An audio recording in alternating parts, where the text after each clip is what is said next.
Well, this boy, is the rare instance, John, in July that I am itching to talk about the Philadelphia. If you can believe that, I am itching to talk about the Philadelphia Eagles yes, here. usually I'm the exact opposite. I'm like, Well, let's get to normally I training am camp. too at this point, but I've been Yeah. gone for 2 weeks. I'm like, what the hell has been going on JAKIB Nation with all the great people listening, with Johnny Mack and Krause on Birds 365. So, John, give me a rundown, man. What have I missed in the last 2 weeks? It's been, I do know this. It's one of the most dead times of the NFL, news cycle. So I'm sure there hasn't been too much out there, but I am looking. Training camp is what, July 28th, right, John?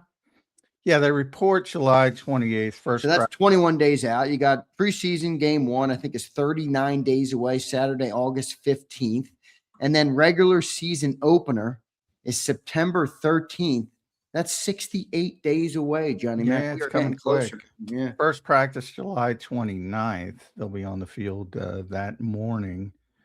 Um, so yeah, we're easing, but you didn't miss much if that's what because you weren't here, and and thanks to Krause for stepping in and holding down the fort.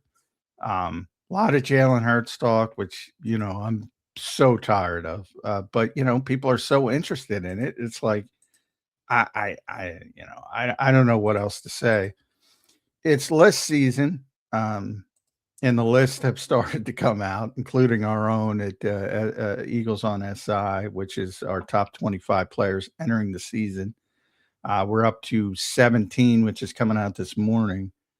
And that'll continue as we head towards And who's it training do? camp. Who's doing it this year, John? You, Ed, and have you added Jeff Kerr to the mix? Yes. So, it gives, and already, I had to rip those guys for putting Jake Elliott on the list. Um, because I just, it's supposed to be the best individual players heading into the season. Look, Jake Elliott has done a ton for this organization. Number one, it's hard to get kickers and specialists on the list, but Braden Mann had a great season. He's on the list, and deservedly so. Jake's been on the list in the past, and deservedly so. But it's 2 years now when the guy's been one of the worst kickers in football. I can't say if you're Right. talking about the Jake Elliott who's winning Super Bowls and kicking 61-yard field goals against the New York Giants to basically set off a run. Yeah, one of the best all pro kicker at one point. He was on the list and deservedly so. In 2026, he doesn't deserve to be on the list. I mean, if you got to be honest with yourself. But it's tough to balance that. Where are they right now versus what have they done for you, especially players that have done a lot for you. So that's how players like Jake Elliott seep in. Rookie Mekhi Lemon, look, he wasn't on my list. He was on everybody else's list. And that's not in my mind, it's not a criticism to Mekhi Lemon. They have enough good players to where I have to see him do it first. Yeah, absolutely. I Now, think when that's completely Jalen Carter drafted, he was on my list. He was like pretty high. It was like 17 to 18 because he's just a phenomenal talent, top 10 pick. So I leave room for projection. And by the way, if Mekhi Lemon's not on the top 25 heading into next season, then we got a big problem. But right now, I got to see more. And I don't think that's an insult, but that's where we are in the differentiating. Other guys, Tank Bigsby ended 25. That's exactly where I put him, 25. Jake Elliott was 24. I didn't have him on my list. Mekhi Lemon was 23. I didn't have him on my list. Wait, so are you guys given your own list, or are you? We Is it do a it. We do it weighted separate. thing? It's 1 through 25. Yeah, but if Jake Elliott didn't make your list, but he made the top 25, is there a place that I can see John McMullen's top 25, or are you only doing them weighted and then, or like you're doing them all together type of thing? And then it's like how they, I guess Ed's doing Well, the it's a point. point It's a system. point system. Right. Okay. One, Yeah, I want one to know through the John 25. McMullen top 25 is what I want to know. Yeah, but the guys I had in that didn't make it were Dontavian Wicks at 23, and those guys weighted Mekhi Lemon Specifically, Ed had him at 21, so that gave him the advantage. And I had Jonathan Jones at 24. I had and Jake Elliott. He was not on either Kerr or Kratz's list. And I just think he's a good player. So I think that was a miss. But those were some of the, Braden Mann was 22. I had him at 22 on my list. Tyler Steen was, Drew Makuba was 21. I had him 21 on my list.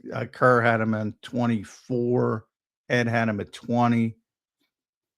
Tyler Steen was at 20. I had him at 20 on my list. 21 for Kerr, 22 for Ed.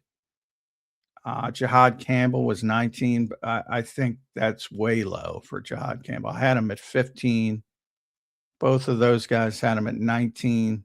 There's some disconnect with Philadelphia fans and Jahad Campbell, by the way. I mean, what did that guy do wrong? Well, no, you know what it was, John? I think it was the confusion of when he got drafted, because even Howie kind of sprinkled that when he said he compared. Oh, he definitely did. Yeah, he compared him to those Penn State guy, Micah Parsons, Yeah, who was drafted as an off-ball linebacker and becomes one of the best edge rushers, in all of football.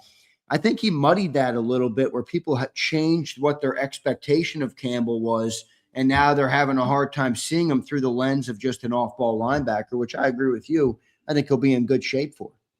Yeah, and I would say in Vic we trust there. Yeah, right.